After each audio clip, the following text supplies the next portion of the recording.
Okay, here we go. Hi, Nicole. Oh, where are we and what are we looking at? Okay, we're in the Rittenhouse Hotel in Rittenhouse Square, Philadelphia, looking at a painting slash mural that's on the wall in one of the main stairwells in this hotel. So I had seen this before and it caught my attention because it's kind of bizarre. So we came back today to sort of do a little more art historical probing of this piece. So the first thing that jumps out at me is it's pretty clearly recalling the Rococo period of art history and history, which is kind of the French, the end of the Marie Antoinette era, the end of the French imperial era. Where decorative, very rich decorative schemes and obvious signs of wealth were just some of the major signifiers in art at that time. There isn't a ton of deep art historical analysis about the Rococo period. We do teach it in the survey courses, but just kind of skipped over something that kind of happens between the Renaissance and before Impressionism.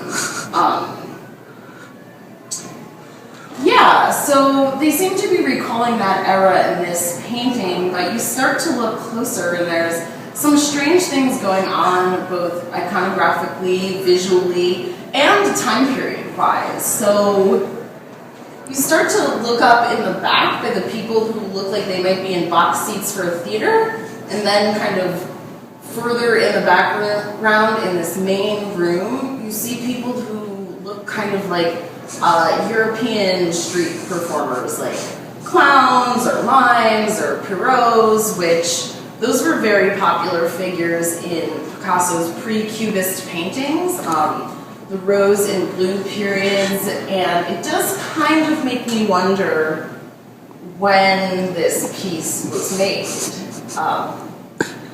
I'm not positive, but I don't think that those type of performers were necessarily concurrent with the Rococo era in France. So it is kind of curious. You start looking at it and you notice some kind of curious visual plays going on as well. Like, you have this man in the corner, he's set off by himself. He's kind of the only figure that has this personal space that's marked out around him with some blank space in the painting, and he's holding this floral staff that just kind of cuts right up the picture and draws your attention to it and almost kind of divides it in half, and it also cuts into the perspective, the normal three-point perspective that just fades into the background of this.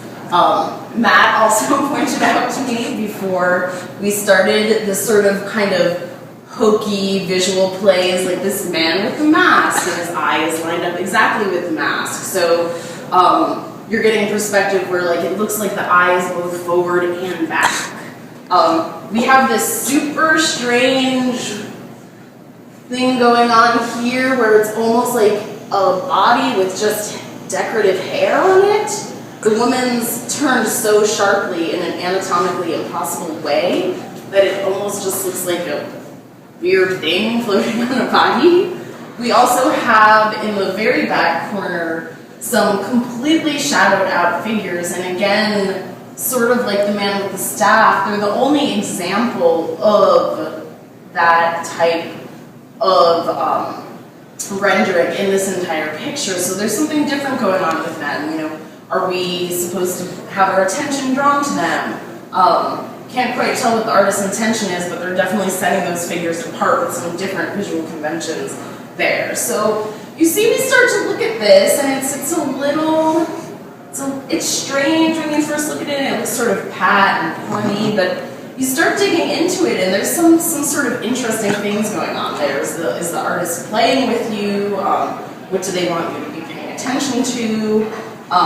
It's decorative in a hotel, so are you meant to sort of run right by it, or do you want to stand at the top of the stairs and kind of stare at it and dig into it a little bit? Nicole, what do you think most people think about when they look at this painting in this setting? I'm not not sure. I definitely think most of us can agree that it's strange.